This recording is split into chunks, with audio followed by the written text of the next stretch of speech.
ओम नमः सिद्धे।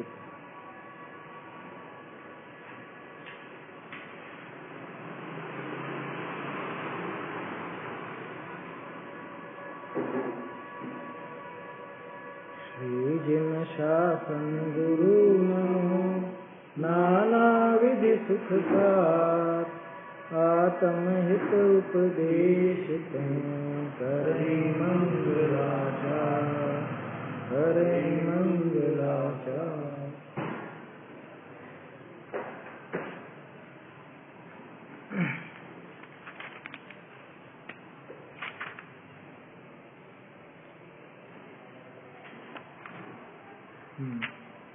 आत्मानुशासन ग्रंथ में अपन देख रहे हैं, ये अब 53वां छंद अपना हो गया।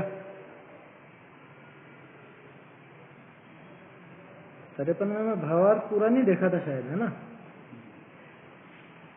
हाँ, भावार्थ पूरा नहीं हुआ था। भावार्थ अभी इसका देखते हैं अपन। बढ़िया छंद था। आत्म कल्याण की प्रेरणा तो इसकी हेडिंग दी हुई है, और शुरू में ही चेताया, भाई तू वैराग्य को प्राप्त क्यों नहीं होता है? इतनी सब विपरीतताएं देखकर भी, ये सारे जो जीवन में इतनी घटनाएं घटित होती हैं और चीजें होती हैं, इन सबको देखकर भी तू वैराग्य को प्राप्त क्यों नहीं होता? है? नहीं, भावार्थ पूरा नहीं हुआ था इसका। 54वें की तो कह रहा हूँ, 54वें का भावार्थ देखना है अपने को। 54वें का छंद तो देख लिया था अपन ने। हाँ, भावार्थ देखना है, मतलब भावार्थ आधा हो गया था, आधा बाकी था, समय ज्यादा हो गया था इसलिए। 52 पेज पे आएगा, छंद 51 पे है, 52 पे भावार्थ। इसमें एक तो खास बात ये बताई कि भाई तुझमें जब इतने दोष हैं, फिर किस बात का मत्तपन, किस बात का मद चढ़ रहा है? जन्म मृत्यु के बीच में फंसा हुआ है, जरा से ग्रस्त है, 3 प्रकार के दोष, वात पित्त कफ हैं, 7 प्रकार की धातु सहित है, ऐसा तो शरीर मिला है। क्रोध आदि अग्नि तेरी हमेशा बढ़ी हुई रहती है। क्रोध आदि का मतलब सारी कषाय ले लेना, अकेले क्रोध नहीं, क्योंकि ज्यादातर तो कषाय में क्रोध को ही गिनते हैं। वो बहुत तीव्र कषाई कौन? कि जिसकी क्रोध, गुस्सा ज्यादा हो ना, वो तीव्र कषाय, और गुस्सा ज्यादा ना हो, दूसरी कषाय तेज हो तो उसको तीव्र कषाय नहीं कहते। तो आदि व्याधि से सहित है, आचरण तेरा इतना हीन है क्या, और स्वयं अपने आत्मा का वांछक है, वंचक वांछक नहीं, वांछक तो चाहने वाला होता है, और वंचक होता है ठगने वाला। आत्मवंचक है ऐसा है, फिर किस बात का मद चढ़ा हुआ है? मत किस बात का चढ़ा हुआ है जो तू ये धर्म मार्ग में नहीं लगता, कि विरक्त नहीं होता? विरक्ति क्यों नहीं लेता? ये आचार्य देव बारंबार यहाँ प्रेरणा करते हैं। एक बार छंद बोल लेते हैं हिंदी में, फिर इसका जो बचा हुआ भावार्थ है वो देखते हैं। दोष धातु मल आदि व्याधि युत तन में तू उत्पन्न हुआ, आत्म प्रवंचक दुश्चरित्र तू क्रोधाधिक से लिप्त हुआ, मरणोन्मुख अरुग्रास जरा का वृथा जन्म ले मत हुआ, अरे अवांछक निज हित का क्यों विषयेच्छा से बद्ध हुआ। अरे अवांछक निज हित का, है ना, हितारी है, हितारी। अभी किसी को कोई नाम पूछे, उसको बता दो तो उसको नाम तो सुनने में अच्छा लगे, हितारी है? नाम तो बढ़िया लग रहा है, हितारी। हितारी माने तो अपने कल्याण का शत्रु। अरि, हित अरि, अरि माने शत्रु, हित प्लस अरि तो और दोनों मिलकर ता बन जाए, दो अ हो गया ना।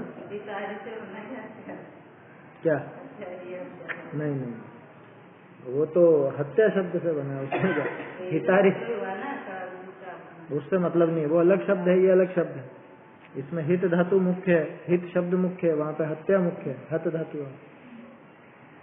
तो हितारी कहा, वहां तो क्या कहा? निज हित का अवांछक, अपने खुद के कल्याण का अवांछक है, अपना खुद का कल्याण नहीं चाहता, खुद से ही बेर है, अपने ही हित का शत्रु है, या अहित में है वो अहित में क्या स्प्रहा बांध रखी है या अहित की ही इच्छा करता है, या एक और जो अनुवाद इन्होंने करा विषय इच्छा से बद्ध हुआ,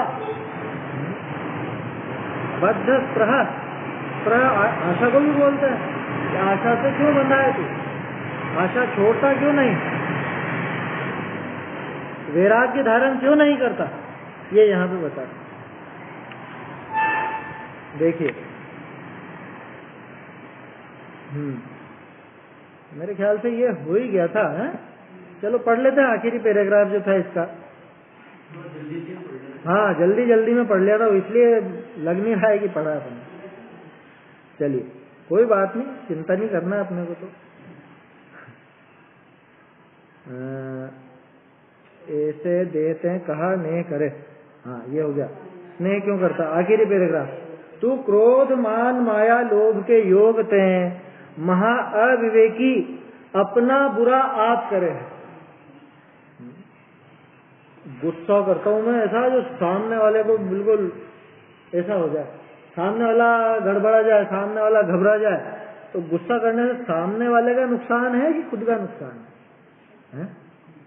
ये तुम मेरे को छेड़ना मत, मेरा गुस्सा बहुत खराब है, मैं सब बिगाड़ के रख दूंगा। कह रहे गुस्सा करके तू खुद का बिगाड़ेगा कि दूसरे का बिगाड़ेगा, है? इस बात का विचार ही नहीं। क्रोध मान माया लोभ के योग ते महा अविवेकी अपना बुरा आप करे है, खुद का बुरा खुद ही करता है। ऐसी तो कहानियां खूब बचपन में नीति की कहानियां भी आती हैं, है ना? क्रोध के कारण खुद का ही नुकसान कर बैठा, मान के कारण खुद का ही, वो धर्म परीक्षा में है ना मूर्खों की कथा, वो क्रोधी द्वेषी ऐसे ऐसे अलग अलग बताया उसके अंदर, क्या खुद का नुकसान कर लेता है वो दूसरा। इतना दुष्ट पुरुष की कथा है, तो दुष्ट मूर्ख की कथा है ना। एक रक्त मूढ़ है, एक दुष्ट मूढ़ है, ऐसे 10 मूर्खों की कथा है, बहुत बढ़िया उसमें धर्म परीक्षा में। तो वो क्या करता है, सामने वाले का बुरा कैसे हो पूरी जिंदगी इसमें गुजारता, पूरी जिंदगी ये सोचता है इसका बुरा कैसे हो। अब मरने वाला है ना, तो मर के भी बुरा करना चाहता है। कैसा कि बेटा मैं तो मरने वाला हूँ, ये बीमारी हुई जो, कि तू मुझे एक काम करना, इसके खेत में इसके पेड़ से जाके बांध देना, मर जाऊंगा, और फिर कह देना कि इसने मेरे पिता को मार दिया। मतलब मर के भी बुरा करना चाहता। अब बोलो किसका बुरा किया? अरे इतना द्वेष बांधा, इतना क्रोध किया, तो खुद का नुकसान हुआ है नहीं हुआ, वो नजर ही नहीं आता है जीव को। गजब की बात है। मैं अंगारा उठा करके अभी भस्म कर दूंगा तुम। बोलो सामने वाला भस्म हो नहीं हो उसके पुण्य पाप के ऊपर है, लेकिन सबसे पहले तो खुद का हाथ जलेगा ना, है? वो नुकसान नजर नहीं आता। वो कषाय भाव से खुद की शांति भंग हो रही है। बहुत से लोग क्या सोचता है, अरे भाई ऐसा कषाय भाव नहीं करना, क्यों कि आगे इसका बुरा फल मिलेगा। अभी पूरी बात नहीं समझे वो। कषाय का फल भविष्य में मिलेगा, तो फिर तो कषाय निष्फल हुई। क्यों? क्योंकि भविष्य में मिलने वाले फल को तो हम संक्रमण आदि सब कर देते हैं, उत्कर्षण अपकर्षण संक्रमण ये सब हो जाता है ना। तो फिर उस कषाय का फल क्या मिला? भाई मान लो मैंने पाप बांधा था और मैंने संक्रमण करके उसको पुण्य रूप कर दिया, तो फिर उसका फल क्या मिला? ऐसा नहीं होना चाहिए, कुछ ना कुछ तो मिलना चाहिए। तो कुछ नहीं है, वास्तव में ऐसा है कि तत्काल फल मिलता है, तत्काल। जिस समय वो कषाय की गई है उसी समय स्वयं की शांति भंग हुई या नहीं हुई?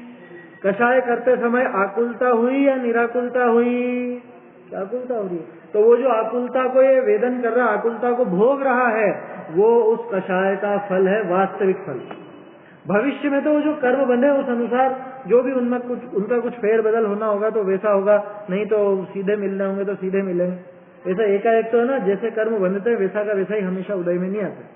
अधिकांश का तो कुछ ना कुछ परिवर्तन तो होता ही है, कुछ ना कुछ तो होता ही है, या तो उत्कर्षण या अपकर्षण या संक्रमण कुछ भी होता है, लगभग कोई सीधा सीधा वैसा उदय में आ भी जाए, लेकिन अधिकांश तो होता है। क्यों कि जीव के भाव निरंतर बदलते रहते हैं, हमेशा बदलते रहते, परिवर्तनशील है, समझ।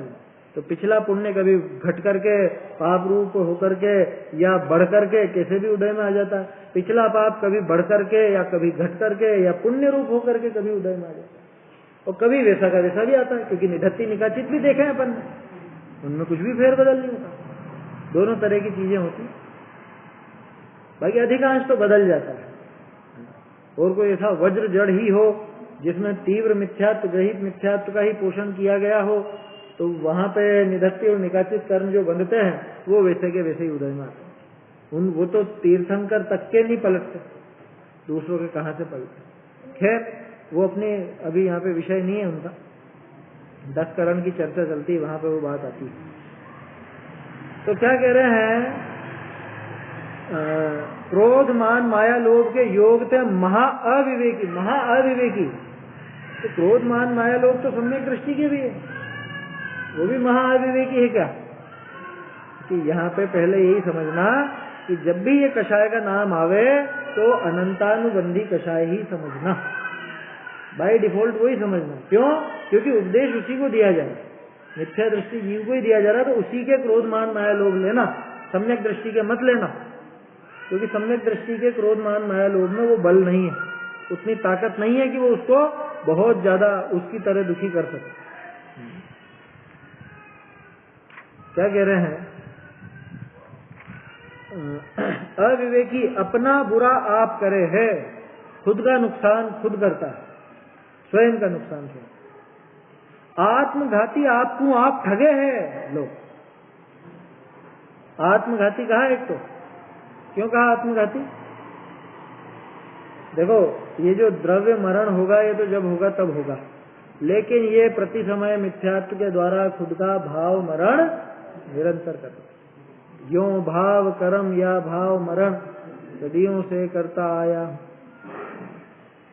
तो भाव मरण तो निरंतर जारी है उसका। वो आत्मघाती है जो इन कषायों के वशीभूत होकर के स्वयं अपना बुरा करता है, वो आत्मघाती और स्वयं को ठगता है। मैं सोचता हूँ कि मैं ऐसी बातें बना करके या कुछ योजना करके दूसरे को बेवकूफ बना लूंगा, कि सबसे पहले तो तूने खुद को बेवकूफ बनाया है। क्यों? कि जितनी देर इस योजना में लगाई और जितना इसको अप्लाई करने में अपना परिश्रम किया, जो भी उद्यम किया, उतना ही तू अपने आत्म स्वरूप से दूर होता है, उतना ही दूर हो गया ना। एक तो उतना समय छूटा, और जब उधर आसक्ति है तो इधर आसक्ति नहीं हो सकती, है ना। जब उधर ज्यादा लीनता है, वहां पे ज्यादा उपयोग लग रहा है, तो उपयोग इधर नहीं लग रहा, तो ये ठगना हो गया। खुद का काम छोड़ करके और दूसरे के काम में लगा, ये वास्तव में देखा जाए दूसरे को ठगना माने दूसरे के काम में लगना, खुद का काम छोड़ करके दूसरे के काम में लगा। नहीं बात समझ में कैसे लगा दूसरे के काम में? कह रहे दूसरे पे ही दृष्टि है ना, पूरी दूसरे पे ही दृष्टि है, दूसरे की तरफ ही देख रहा है, दूसरे को ही ठगने की या जो भी उसकी योजना बन रही है। देख आपको आप ठगे है, अनेक जन्म मरण किए और अब करने को उद्यमी है। आज तक इसका जन्म मरण करते करते पेट नहीं भरा, जो अभी और करना चाहता। आज तक संतुष्ट नहीं हुआ कि भाई अनंत काल हो गया, जन्म मरण करते करते अनादिकाल से जाने कितने तो भेष धारण किए हैं। पंच परावर्तन का जो वर्णन अपन पढ़ते हैं, कौन सी ऐसी जगह है जहाँ पे जीव पैदा नहीं हुआ? 6 काल का कौन सा ऐसा समय जब ये जीव पैदा नहीं हुआ? ये बात तो छोड़ो, क्रम से कितनी बार पैदा हो गया है, समझ में। पहले काल का पहला समय है ना, ऐसे करते करते उसके जो अनंत समय है वो निकालो। दूसरे काल का पहला समय देखा था ना, उसमें सर्वार्थ सिद्धि वचनिका में आया था पंच परावर्तन, वही है उसी की टीका, तत्वार्थ सूत्र जी की टीका सर्वार्थ सिद्धि तो है, सभी बहुत सारे ग्रंथों में आता है। ऐसा कौन सा द्रव्य है जिसको इसने नहीं भोगा है? हर जगह पैदा हो गया, हर चीज भोगी, हर समय में पैदा हो गया है, और ऐसा कौन सा भव है जो धारण नहीं किया? तद उसी भव में मोक्षगामी वाला छोड़ देना, तद्भव मोक्षगामी को छोड़ के बाकी ऐसा कौन सा भव है जो धारण नहीं किया, है ना। 9वें ग्रेवेक तक सारे धारण कर चुके। 9वें ग्रेवेक का ऊपर क्यों नहीं ले रहे? क्योंकि वो सम्यक दृष्टि के बस की बात है, वहां हो जाता तो फिर वो अनंतता नहीं बनती, तो वो कारण है क्या मोक्ष का? है वो ऊपर के स्वर्ग जो है ग्रेवेक वगैरह, सॉरी अनुत्तर विमान, अनुदिश विमान, वो क्या मोक्ष के कारण है क्या? वो मोक्ष के कारण नहीं है, बल्कि मोक्ष का कारण तो पहले प्रकट हो चुका, जिसकी वजह से ये मिले। आया समझ? उनसे तो हम ये पहचान कर रहे हैं कि अब ये जीव ज्यादा लंबे समय तक संसार में भटकने वाला नहीं। ऐसे ऐसे भाव धारण किए हैं, अनेक जन्म मरण किए, और अब करने को उद्यमी है। लो कि अभी तक तो मैंने इतना नुकसान उठाया है, आगे और नुकसान उठाऊंगा, है? अभी तक तो इतना घाटा खाया है व्यापार में, अब और घाटा खाऊंगा।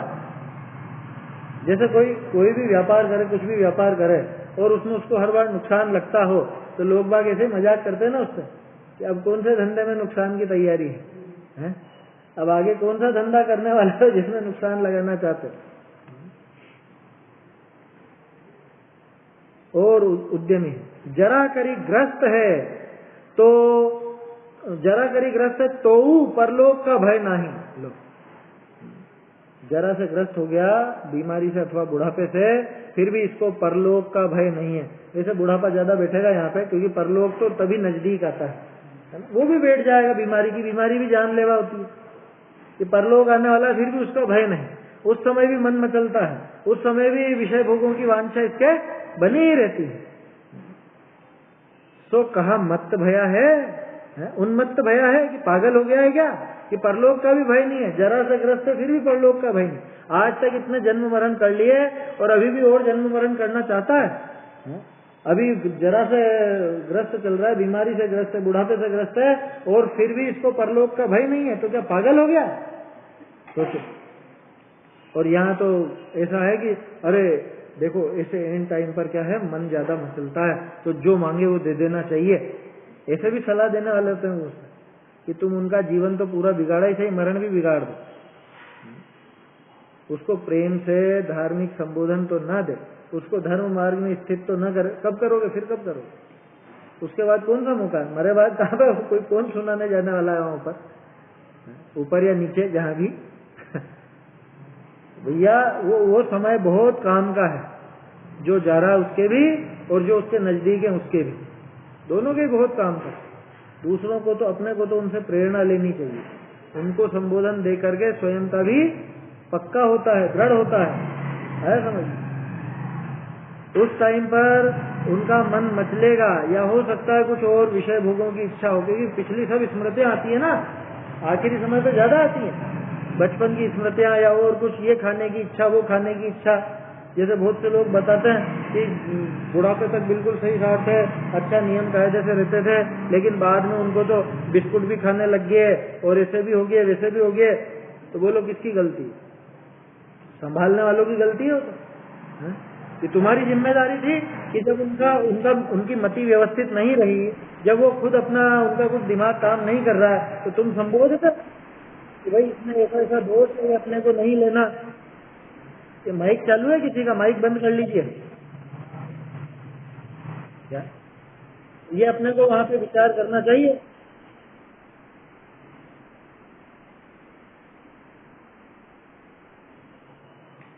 चलिए, मतलब जो संभालने वाले लोग हैं, आखिर में उनकी जिम्मेदारी बनती है कि अगर इन्होंने जीवन भर धर्म का आचरण किया है, और अगर नहीं भी किया है, तो भी उनको धर्म मार्ग में स्थित करें, ना कि जो वो मांगे और वो वैसे के वैसे सामने ले। क्योंकि होता है, देखो दिमाग है ना, वो तो कुछ भी हो सकता है, आखिरी समय में बिल्कुल विपरीतता आ सकती है। आप अभी धर्म मार्ग में लगे हो, आखिरी समय में कोई जरूरी नहीं है कि आप इसी तरह से विचार आते रहे। ये तो पिछला कुछ ऐसे ही पाप का उदय आए तो बुद्धि वैसी फिर भी जाती है, लेकिन सामने वाले का क्या कर्तव्य, संभालने वाले का क्या कर्तव्य कि बिगड़ रहे तो बिगड़ने दें। अरे वो सबसे महत्वपूर्ण समय है उसका, सबसे ज्यादा महत्वपूर्ण समय। उस समय अगर नहीं संभाला, उस समय अगर नहीं संबोधा, तो समझ लेना वो पूरे जीवन भर के काम पर मिट्टी, मतलब क्या करें उसको, पानी फिर जाएगा, मिट्टी पलीद हो जाएगी उसकी पूरी, एक तरह से बेइज्जती टाइप में समझ। पूरा जीवन भर जो धर्म पाला उसने, वो सारा व्यर्थ हो जाएगा। क्यों? कि अंत भला सो सब भला, है ना। मरण जिसका अच्छा हुआ उसका जीवन भी अच्छा निकला, यूं समझ लेना। और मरण अगर नहीं सुधरा तो पूरा जीवन बिगड़ गया। ये वाला नहीं, आगे वाला भी, क्योंकि मरण वो दशा है कि जहाँ पे ये इस भाव और अगले भाव दोनों की एक तरह से संधि काल है, वो आगे पे भी असर जाएगा। इसलिए बहुत सतर्कता की आवश्यकता। बहुत से लोग क्या वो क्या कहें, उनके प्रेम में या कि अरे हम आखिरी समय तकलीफ नहीं देना चाहते उनको, है आखिरी समय तकलीफ नहीं देना चाहते, वो बिस्कुट खाना चाहते थे तो हमने तो खिला दिया, वो बाजार का ये कुछ खाना चाहते थे तो हमने तो खिला दिया, है आखिरी समय ऐसे ऐसे उनके भाव हो रहे थे तो हमने तो ऐसा काम कर दिया। ध्यान रखिए वो यशोधर चरित्र का जो पहले प्रसंग बताया,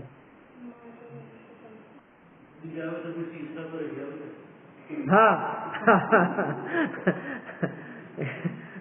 कि अभी नहीं कर पाए सेवा तो फिर वहाँ तीसरे पे जब वो जाएंगे, है ना, वो सब जगह अलग अलग व्यवस्था, बहुत सी जगह नहीं जाते हैं, बहुत सी जगह जाते हैं, अजमेर वगैरह में तो जाते ही नहीं, वहाँ उधर के ही कर्मचारी सफाई कर देते हैं।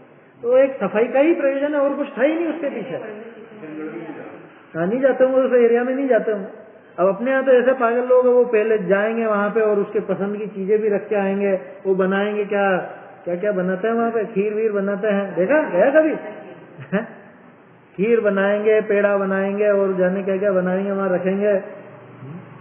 मतलब किसके लिए कर रहे हो तुम? वो तो जाने कहाँ पहुँच चुका अब तक, तो जाने कहाँ। अरे इतनी देर इसमें तो देखा तो था अपन ने, अंतर मुहूर्त में तो 66,336 भाव करने की सामर्थ्य रखता है जी। वो तो मालूम पड़े कि मर गया उसके पहले कर ले रहे इतने तो। आई बात सुन, ये तो 3 दिन, और 3 दिन पे कहाँ जाते हैं? तीसरा कौन 3 दिन बाद मना रहा है? अभी तो अकल ही नहीं है इतनी भी। तीसरा माने क्या? जैसे आज कोई मरा तो तीसरा परसों, कैसे तीसरा परसों कैसे होगा? तीसरा दिन होगा, 3 दिन पूरे नहीं हुए। बात समझ में आई? ये तीसरे की जो थी, ये अपन ने लिखा उस कागज में, 3 कागज निकाले थे पहले, मृत्यु के समय भावना। तीसरे की प्रथा क्यों बनी, ये क्यों सफाई का प्रयोजन हुआ? भाई अग्नि का एक जीव की आयु अधिकतम होती है 72 घंटे की, 72 घंटे, तीसरा दिन नहीं।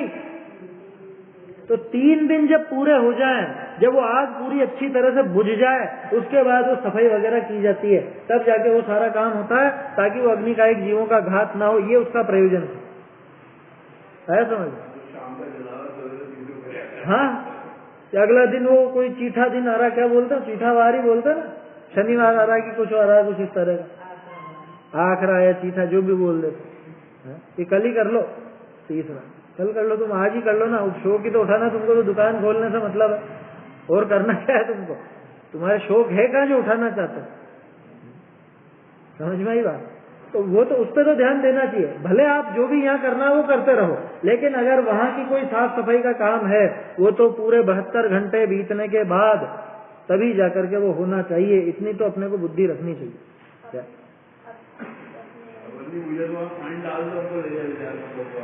हाँ, ये बहुत बड़ा पागलपन है। वो नहीं बुझती तो जबरदस्ती बुझाते हैं। वो अग्नि का एक जीवों का पूरा घात कर दिया हूँ।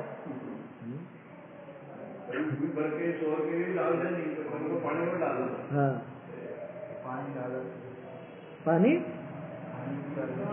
पानी डालते हैं ना, पानी भी डालता है और वो राख भी पानी में डालने जाता है। वो जल का एक जीवों का भी घात करता है। जल का एक छोड़ो, वहां तो मछलियों तक का घात होता है उस राख की वजह। वो तो उससे कोई वो पवित्र थोड़ी ना, और ये उससे तो गंदगी बढ़ रही है ना। खैर वो विषय अलग है, अपनी तो ये पता नहीं कहाँ से चल पड़ी ये बात। वो हाँ, मृत्यु से चल पड़ी थी बात।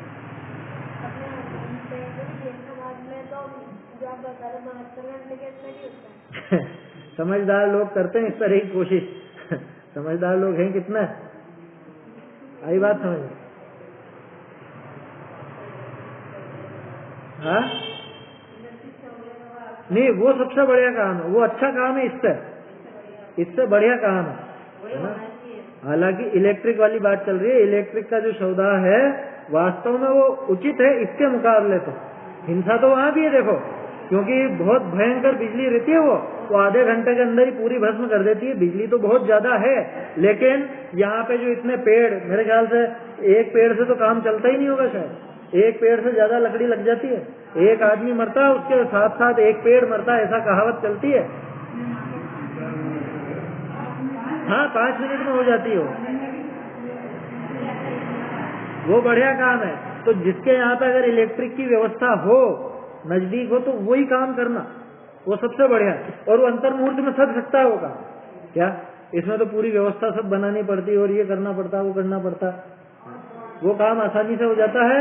और आसानी से मतलब नहीं, अपने को तो जीव हिंसा किसमें ज्यादा है किसमें कम है ये देखना।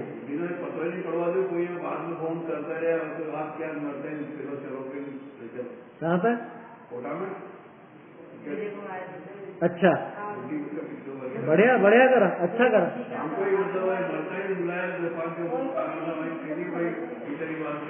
नहीं नहीं बढ़िया करा, वो बिल्कुल सही करा।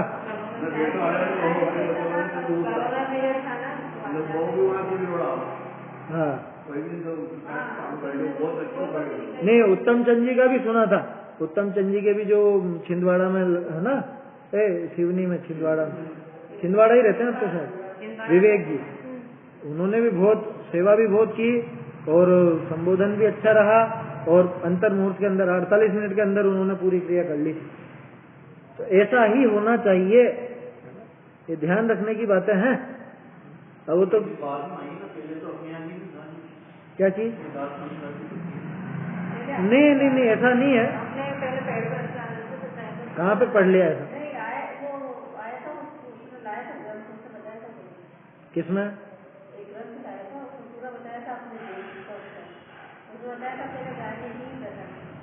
देखो वो मेरे को इसलिए नहीं जमती बात, वो कहीं कहीं मिलती है। ये मुझे सबसे पहले बीना में सुनने को मिली थी ये बात। कौन सा ग्रंथ?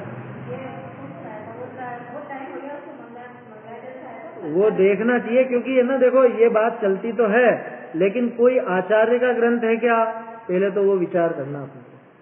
मुझे वो इसलिए कम जमती है क्योंकि अगर ऐसा होता तो तीर्थंकरों की क्या व्यवस्था होती है? अरे जलाने की व्यवस्था होती है। मतलब सबसे बड़ा उदाहरण वो है, पुराणों में जितने भी किस्से मिलेंगे आपको वो सब जलाने के ही मिलेंगे, है ना। कृष्ण का हो या किसी का भी हो, और दूसरों का भी, अपने जो पुराणों में महापुरुषों के आते हैं वो सारा दाह संस्कार का ही मिलता है ना। ये बात अपने बहुत से विद्वान भी कहते हैं कि ऐसा भी था वैसा भी था, लेकिन वो बात इसलिए नहीं जमती कि पहले तो आप कौन से आचार्य का ग्रंथ है वो बताओ, क्योंकि प्रमाणिकता तो उससे ही होगी ना। भाई ग्रंथ सभी तरह के हैं, बीच में भट्टारकों के द्वारा भी लिखे हुए हैं, और बीच में कहीं पर प्रथा चल पड़ी हो वो भी संभव है ना, उसकी मना नहीं कर सकते अपन प्रथा। हाँ, जैसे लकड़ी की प्रतिमा की चली प्रथा, काष्ठ प्रतिमा की, लेकिन वो उचित नहीं थी तो वो चल नहीं पाई। तो ऐसे ही बीच में कहीं पर चली हो, किसी क्षेत्र विशेष में चली हो, वो बात समझ में आती है। या ऐसा भी है जैसे मुनि संघ की बात हो, वहां पे भी बात, लेकिन वो भी गाड़ने का काम नहीं करेंगे, वो तो छोड़ जाते हैं, वो तो कुछ ऐसा निशान वगैरह करके और वो छोड़ जाते हैं। वो तो भगवती आराधना वगैरह में भी आता है वो प्रकरण, तो है ना। बाकी जलाने का ही ज्यादा, मतलब पुराणों के आधार पर अगर अपन देखें तो पुराण माने, जैसे मान लो कृष्ण जी का मैंने नाम ले, तो कृष्ण जी के टाइम वो किस्सा हुआ या नहीं हुआ ये सिद्ध नहीं होता है। सिद्ध ये होता है कि उन आचार्य के समय पर ये काम होता था जिन्होंने वो पुराण लिखा, है ना। उस समय की परिस्थिति अपने को उन पुराणों से पता चलती है। तो 1200-1300 साल पुराने के प्रमाण तो वो सब मिलते ही हैं। और तीर्थंकरों का जो, वो तो तिलोय पंडिती वगैरह में भी मिलता है, देव आकर के और वो पूरा वो शरीर का दाह संस्कार, मतलब वो हाँ बना करके, नाखून और बाल ओरिजिनल रहते हैं, बाकी पूरा शरीर मायामयी रहता है, और उसको जला दिया जाता है। तो जलाने का ही आया ना, वो तो मणियों के तेज से, लेकिन जलाने का ही है ना, भस्म करने का है, ऐसा तो नहीं तो देव भी उसी तरह की क्रिया करते हैं। अगर गाड़ना उचित माना जाता तो तीर्थंकरों की भी कुछ उसी तरह की क्रिया बनाई जाती है। हाँ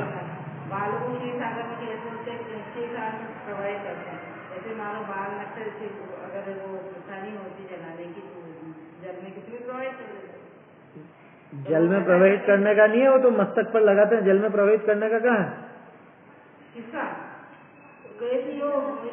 करते हैं ना, हाँ नाखून और केश, हाँ अरे अपन बात कर रहे हैं सिद्ध बनने के बाद की। वो हाँ। प्रथा अगर ये होती तो उनको भी है ना उसमें जगह प्रोवाइड कर देते थे तो नक्की तो बचे थे। हाँ हाँ, यूं कर सकते थे। हाँ। जैसे पहले वाले करे, उस दीक्षा के समय के करे, वैसे बाद में इनको भी करते थे। लेकिन यहाँ तो पूरा का पूरा एक तरह से दाह संस्कार टाइप ही हुआ। वो भले मायामयी हुआ, जैसा भी हुआ, लेकिन दाह संस्कार हुआ। अगर गाड़ने की प्रथा चलती या उचित मानी जाती तो अपन कह सकते थे कि कुछ न कुछ ऐसा वो रत्नमयी या कुछ बना देते और उसमें रख देते, इस तरह की कुछ होता। या जैसा मिस्र में चलता, पिरामिड में रख दिया, तो ऐसे तीर्थंकरों में कुछ किया होता। लेकिन उसके प्रमाण वास्तव में नहीं मिलते। प्रमाण का मतलब आचार्यों का कहा हुआ है क्या, वो चीज देखने में मिले तब तो अपन ये कह भी सकते हैं कि ये बाद में ये क्या चीज। नहीं, जलता नहीं है वो। वो तो पूरा उसमें लपेट के, मसाले में लपेट के रखते हैं। तो फल करते हैं यानी जो पिरामिड के नीचे रखा तो वो हो जाए बिल्कुल लोहा की। तो उनके भावना यही तो है, लोहे के तरह का हुआ माने मजबूत हुआ, वो शरीर सड़े नहीं, इसलिए वो शरीर को उसके आकार की वो मम्मी में और मसाले वसाले लपेट के वो रखते हैं। अभी वो जयपुर में रखी हुई है, वो साथ साथ में क्या हो गया। हाँ हाँ, अच्छा है किसकी अपेक्षा, है समझ में, अपेक्षा लगाई अपन ने। अच्छा तो कुछ भी नहीं है, जलाना पड़ रहा है उसमें, अच्छा काम थोड़ी ना, वो तो पाप का ही काम है। अपन ने क्या देखा, ज्यादा पाप या कम पाप, बस यहाँ कम पाप है। ठंडों में ऐसे जीव रहते हैं, दूसरी बार लकड़ी जली फिर वायु का एक जीव जले। गोबर के कंडों की तो बात ही नहीं, लकड़ी की बात भी करें तो भी यहाँ पे हिंसा ज्यादा है। बहुत सी जगह नहीं आते हैं, अपने जो समझदार लोग हैं वो नहीं लेते हैं कंडे काम में। असल में क्या है, जहाँ पे पंच पटेलों की ज्यादा चलती है ना, तो वहाँ पे ऐसी मूर्खता आसानी से बढ़ती है, फलती फूलती। तो इसीलिए अपन ने वो निकाले थे कागज, 3 पेज जो निकाले थे कि भाई मेरी मृत्यु पे ये करना, ये नहीं करना, मृत्यु के पहले ये करना, ये नहीं करना, मृत्यु के बाद ये करना, ये नहीं करना। ऐसे वो रेवे तो कम से कम उससे किसी को रोका जा सकता है कि भैया आप आपकी सलाह मत दो, हमारे तो वो लिख गए, साइन कर गए, हम तो उनके अनुसार ही करेंगे, उनकी आखिरी इच्छा ये थी तो इसलिए हम तो वही करेंगे। क्या हुआ, पूरा एक पेड़ जाएगा, उसमें कितने वनस्पति का एक जीवों का घात है, और वो अग्नि जलेगी 3 दिन तक। 3 दिन तक अकेले अग्नि का एक जीव नहीं मर रहे हैं, उसके साथ साथ वो वायु का एक, और जो भी उसकी चपेट में आ गए वो सब मरेंगे, है समझ में। वहां पे मान लो चींटियां वगैरह हो या कुछ भी हो, वो सब मरेंगे। अब बाद में पूछना, कागज पे लिखा कर, अभी वो बात ही नहीं चल रही है तो विषय चल पड़ा अपना। विषय तो दूसरा था, ये तो जन्म मरण की बात आई ना है? क्या कहा है, ये आपका बेरी ही है। ये बात क्यों उठी थी अपनी, परलोक का भय नहीं, आखिरी समय की, आखिरी समय पर कि अब तो मरने वाला है और उसके बाद भी उसको परलोक का रंच मात्र भय नहीं। सो कहा उन्मत्त भया है, अकल्याण विषय प्रवर्त्य, सो कहा आपका बेरी ही है। अब गुरु का उपदेश मान, देहते नेह तज, विषय कषायते परांगमुख हो। कि भैया गुरुओं का उपदेश मानो, शरीर का स्नेह छोड़ो। शरीर का स्नेह छोड़ो माने 5 इंद्रिय के विषय भोगों का स्नेह छोड़ो, ऐसा। और विषय कषाय से परांगमुख हो। क्यों कि यही है शत्रु। पीछे अपन 3-4 छंद से यही देख रहे हैं, बार बार आचार्य देव कह रहे हैं, ये विषय भोगी, ये इच्छा ही, यही तेरी शत्रु है, यही अहितकारी है। वैराग्य परिणाम ही एकमात्र सुखकारी है, बाकी सब दुख देने वाले हैं। अनाचार तजी आत्म कल्याण करी, बंध के कारण रागादि परिणाम तिनका अभाव कर। अनाचार को छोड़ो सबसे पहले। अनाचार माने जेनी के लायक जो आचरण नहीं है वो अनाचार, सीधी सी बात। अन्याय, अनीति, अभक्ष, ये सब अनाचार है अपने लिए। और उसके बाद भी जैसे जैसे अपनी पद बढ़ता जाए, मर्यादा बढ़ती जाए, मतलब अपनी खुद की भूमिका बढ़ती जाए, उस अनुसार अपना आचरण बढ़ाते जाए। देखो व्यवहार धर्म को आचार्य छोड़ते नहीं है निश्चय धर्म की बात करते करते कि भाई हाँ इसमें ढील दे दी हो या कुछ ऐसा, ऐसा बिल्कुल नहीं। इधर अंदर विशुद्धि बढ़ेगी तो बाहर में वो नजर आएगी ही आएगी। इधर अंतरंग में विशुद्धि बढ़ी है, विशुद्ध परिणाम बढ़े हैं, तो बाहर में वो क्रिया भी वैसी विशुद्ध नजर आती है, उसमें कोई दिक्कत नहीं। अनाचार तज आत्म कल्याण कर बंध के कारण रागादि परिणाम। कौन है बंध का कारण? रागादि परिणाम। और रागादि माने मिथ्यात्व शामिल है या नहीं है? क्योंकि बहुत से तो ऐसे कह रहे हैं, देखो मिथ्यात्व के बारे में क्या लिखा, रागादि घटाने की बात करी है, मिथ्यात्व घटाने की बात ही नहीं करी। अरे भैया इन सबका एक सामान्य नाम है कषाय, है ना, बताया ना टोडरमल जी ने। और टोडरमल जी ने आचार्यों के अनुसार ही बताया है। गोमटसार आदि में अनेक स्थानों पर मिथ्यात्व आदि को भी कषाय के नाम से ही संबोधित किया। देखो तो वो रागादि परिणाम माने मोह राग द्वेष, ये सब बंध के कारण, उनका अभाव कर। अब ये अगला छंद देखो, आगे कहे है कि आत्म के हितकारी नाही ए विषय, तीन विषय तो अनुरागी भया है, परंतु वांछित विषय की प्राप्ति बिना केवल क्लेश ही भोगवे है। कि जिनमें जो आत्मा के हितकारी नहीं है, जो आत्मा के लिए दुखदायी है, ऐसे कौन? ऐसे सारे पांच इंद्रिय के विषय भोग, इनकी वजह से हमेशा दुखी होता है जी। ऐसा जिनकी वजह से दुखी होता है उनमें तो तू अनुरागी हुआ, और उनमें अनुरागी होने पर बहुत तरह के काम किए उनके लिए। तो पांचों इंद्रिय के विषय भोगों के लिए पूरा जीवन ही तो उसी में लगा देते हैं, और क्या करते हैं? पूरा जीवन उन विषय भोगों की प्राप्ति के लिए, उनकी रक्षा के लिए, उनको भोगने के लिए, उनको बढ़ाने के लिए, इसी के लिए लगा देते हैं।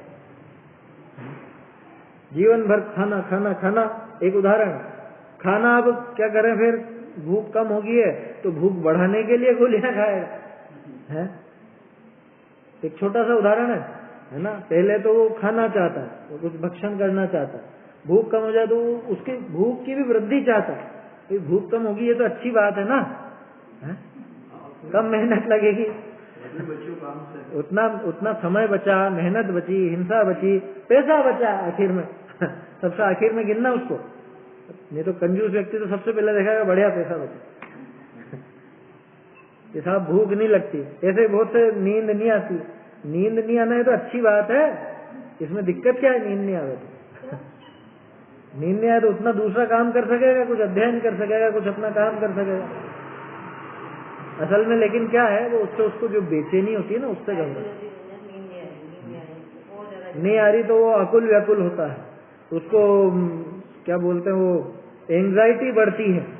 क्या एंजाइटी बढ़ती है? माने बहुत ऐसे अकुल व्याकुल बहुत ज्यादा होता है, कभी परिणाम बिगड़ते हैं, है ना, कषायें बढ़ती हैं, तो उससे वो घबराता तो जाता है कि साहब भूख नहीं लग रही है या नींद नहीं आ रही है। ये सब कहने का अर्थ यह है कि जीवन भर ये विषय भोगों के पीछे ही लगा रहता है। योग और क्षेम पहले करी थी ना बात। योग और क्षेम किसको कहता है? योग माने जो वस्तु नहीं है उसको जुटाना। तो पांच इंद्रिय के विषय भोगों को पहले तो जुटाना चाहता है, इकट्ठा करना चाहता है। और दूसरा क्षेम, कि जो प्राप्त है उसकी रक्षा करना, अब जो मिल गया उसकी रक्षा करो, क्या? और तीसरा उसको भोगो, क्या? भोगने में आकुलता, इकट्ठा करने में आकुलता, उसकी रक्षा में आकुलता, हर तरफ आकुलता करता है, हर तरफ परेशान होता है इन पांच इंद्रिय के विषय भोगों के पीछे। लेकिन वांछित विषय की प्राप्ति बिना केवल क्लेश ही भोगवे है।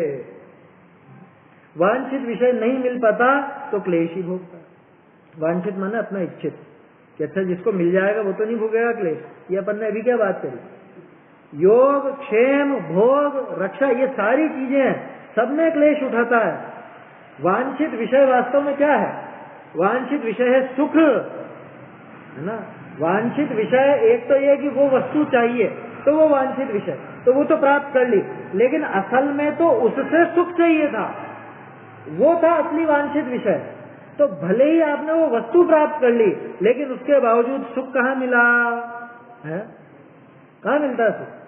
तो सुख नहीं मिलता। वो वस्तु इकट्ठी कर लेता हूँ, जैसे मान लो मोबाइल की इच्छा है कि मोबाइल लाना, मोबाइल लाना, मोबाइल लाना, बच्चों को पहली बार मोबाइल दिला दो, मोबाइल चाहिए पापा, मोबाइल दिला दो मम्मी, मोबाइल दिला दो। अब मिल गया, उसके बाद तो सुखी हो जाना चाहिए था। बोलो उसको किसकी इच्छा थी? मोबाइल की।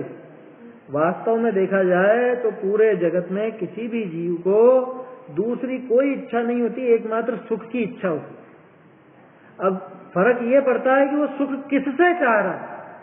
वो उन वस्तुओं से चाहता है सुख, तो उन वस्तुओं को इकट्ठा करने लगता है। अच्छा, रुपया सुख का कारण है या नहीं? रुपये में सुख मानता है तो रुपया इकट्ठा करने लगता है, जबकि वास्तव में वो सुख ही चाहता था। रुपये में अगर सुख होता तो वो जो कौन था वो कलेक्टर अभी 2-3 दिन पहले खबर आई थी ना, वो नोट जलाने क्यों लग गया? और शर्म की बात, जैन था,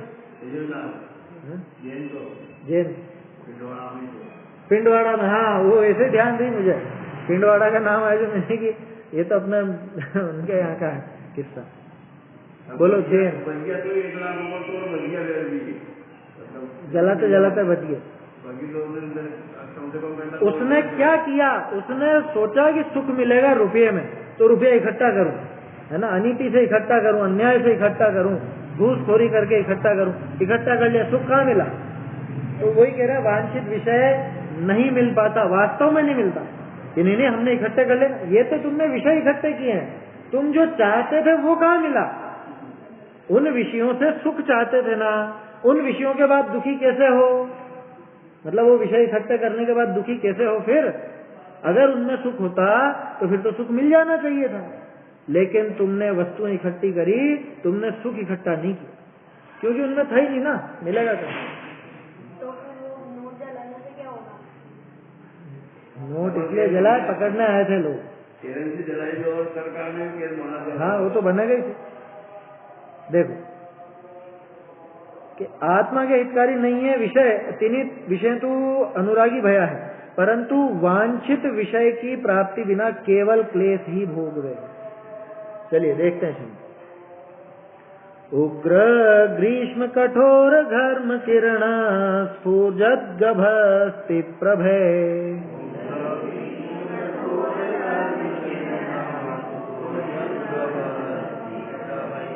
संतप्त सकलेन्द्रियैरयमहो संवृद्ध तृष्णो जन।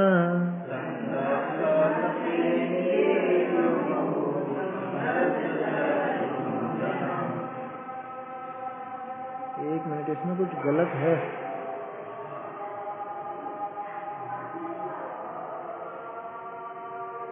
ये र पे जो बड़े की मात्रा आई है ना, ये गलत है, ये इसीलिए तो चक्कर पड़ा बोलने में। य के ऊपर आएगी वो मात्रा। हाँ, सकलेन्द्रिय अयम अहो ऐसे। अप्राप्याभिमतं विवेक विमुख पाप प्रयासाकुल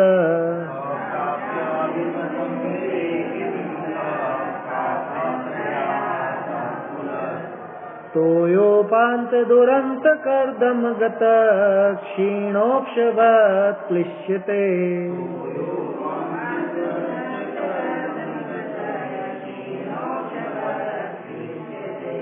उग्र ग्रीष्म कठोर घर्म किरण स्फुरजद्गभस्ति प्रभे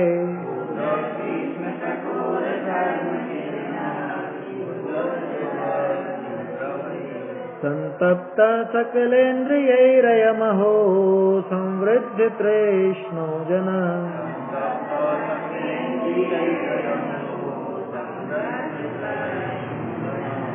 अप्राप्याभिमतं विवेक विमुख पाप प्रयासाकुल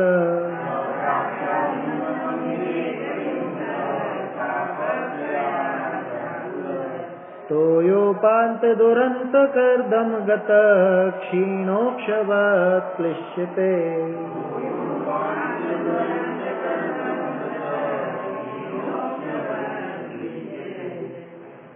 उग्र ग्रीष्म की सूर्य किरण से उपजे अति संताप समान पंचेन्द्रिय से तप्त हुआ है वृद्धिंगत अति तृष्णावान। इष्ट प्राप्ति से रहित और अविवेकी करता पापाचा हरे त्रिशातुर करदम लेत वशभवत् सहता कष्ट अपार। देखो अर्थ देख लेते हैं बस अपन छंद का शब्दों से। उग्र ग्रीष्म कठोर घर्म किरण है।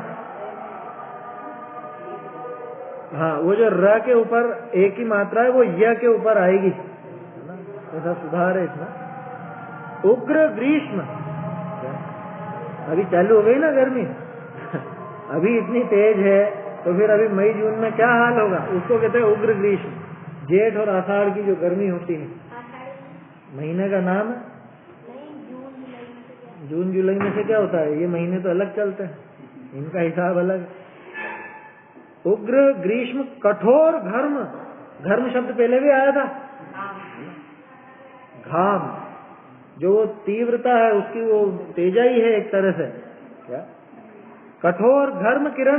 घर्म किरण माने सूरज। घर्म किरण किसको कहेंगे, सूरज को कहेंगे, कि जिसकी किरणें घाम पैदा करती हैं वो है। तो किरण जो घर्म है वो नहीं, घर्म किरण वाला या किरण जिसकी घाम पैदा करे वो। उग्र ग्रीष्म कठोर घर्म किरण माने जब इतना तेज सूरज चमकता हो, उसकी स्फूर्जत यानी ऐसी चिलचिलाती जिसको बोलते हैं ना अपन, जैसे आग की लपटें उठती हैं, ऐसे स्फूर्जते होते हुए क्या चीज है, गभस्ती। गभस्ती माने किरण, गभस्ती माने किरण। आया समझ में? ये शब्द का प्रयोग भी बहुत कम मिलेगा। धर्म किरण कहा सूरज को, सूरज की गभस्ती, उन गभस्ती की प्रभावों से, यानी उनकी चमक से या वो चिलचिलाती धूप से, या समझ लो जो तेज उसकी रोशनी है। साफ शब्दों में कहें तो अभी जो गर्मी के मौसम में तेज धूप और लू रहती है, उसी की बात चल रही। उससे संतप्त हुआ। सकलेन्द्रिय अयम अहो संवृद्ध तृष्णो जना, कि कोई व्यक्ति कैसा, कोई जना कैसा, कि जिसकी प्यास बहुत बढ़ गई हो। संवृद्ध तृष्णो, तृष्णा जिसकी बहुत वृद्धि को प्राप्त हुई हो। और सकलेन्द्रिय, सारी इंद्रियों से संतप्त। सारी इंद्रियां कैसी हैं, कि ये उन किरणों की तरह है। ये पहली लाइन जो है ना वो उदाहरण है। सारी इंद्रियां कैसी, कि वो जो गभस्ती है यानी वो जो किरणें हैं, वो कौन सी किरणें है, कि ये पांचों इंद्रियां। ये पांचों इंद्रियां उस भयंकर मई जून का या वो जेठ के महीने का जो सूरज है, उसकी जो वो स्फूर्जती हुई जो किरणें हैं, उनके समान ये पांचों इंद्रियां ऐसी संतापित करती हैं, ऐसे घाम पैदा करती हैं, ऐसा दुखी करती हैं, संतप्त कर देती हैं। ये सभी इंद्रियां, इंद्रियों को वो संतप्त करता हो ऐसा नहीं है, ये इंद्रियां उस जन को संतप्त कर देती हैं। और जैसे वो सूरज के कारण प्यास कितनी लगती है उस समय, कितना पानी पीने में आता, ऐसे ही ये भी प्यास बढ़ाती है, ये आशा रूपी प्यास बढ़ा देती है समझ। लेकिन अप्राप्याभिमतम, अभिमत माने आशा है ना, अभिमत माने इच्छा, इच्छा नहीं इच्छित पदार्थ। वैसे तो अभिमत होता आपका क्या अभिमत है, माने आपका क्या मानना है, आपकी क्या सलाह मशविरा जो भी है, उसको भी अभिमत कहा जाता है। यहाँ वो बात नहीं है, यहाँ पे अभिमत का अर्थ है मेरा इच्छित पदार्थ, जो मैं चाहता हूँ वो। और क्या कह रहा है आचार्य देव, अप्राप्य अभिमतम, कि अपने इच्छित पदार्थ को प्राप्त नहीं करता हुआ, और विवेक विमुख, विवेक से विपरीत, पाप प्रयास आकुलः, लोग अपने इच्छित पदार्थ को पाने के लिए सारे के सारे पाप तो कर डालता है, वो सारे पाप का प्रयास करते भी आकुल व्याकुल ही होता रहा। कैसी स्थिति है, तोयोपांत दुरंत कर्दम गत। तोय उपांत, उपांत किसको बोलते हैं, अंत से पहले जो आता है उसको उपांत बोलते हैं। और उपांत का अर्थ होता है समीप। तोय माने पानी, पानी पानी में नहीं गया, पानी के समीप। तो पानी के पहले क्या आएगा, कीचड़। समझ में ही बात, पानी के पहले आएगा कीचड़। तो तोय के उपांत माने वो कीचड़ में ये आई गया ना आगे कर्दम, तोय उपांत दुरंत कर्दम, जिसका अंत आना बहुत मुश्किल, माने जिसमें से बचना निकलना यूं समझ लो दलदल जैसा, उसमें से निकलना मुश्किल है। ऐसे करदम में गया हुआ क्षीण, बहुत कमजोर, अक्षवत, अक्ष माने बेल, यहाँ पे बेल लिया है। अक्ष शब्द का एक अर्थ बेल भी होता है, अक्ष के अनेक अर्थ हैं। अक्ष आंख को भी कहते हैं, अक्ष इंद्री को भी कहते हैं, अक्ष आत्मा को भी कहते हैं, है ना। तो यहाँ अक्ष माने बेल भी होता है। तो ऐसे क्षीण बेल के समान क्लिष्टते, क्लेश को प्राप्त होता है। कौन? वो जना, वो व्यक्ति जिसने बहुत पापों का उपाय करके ये विषय भोगों को इकट्ठा तो किया, लेकिन अपना अभिमत प्राप्त नहीं कर पाया। चाही हुई वस्तु, इच्छित वस्तु यानी जो सुख था वो प्राप्त नहीं हुआ। और कैसा हुआ कि जैसे प्यास का मारा वो बेल पानी पीने गया, लेकिन कीचड़ में फंस के रह गया, वो शक्ति भी नहीं इतनी जो बेचारा निकल गया। ऐसी दशा हमारी हो जाती 5 इंद्रिय के विषय में। समय हो गया है, ये अर्थ अपन ने देखा, बाकी जो अर्थ और भावार्थ लिखा हुआ है कल देखें।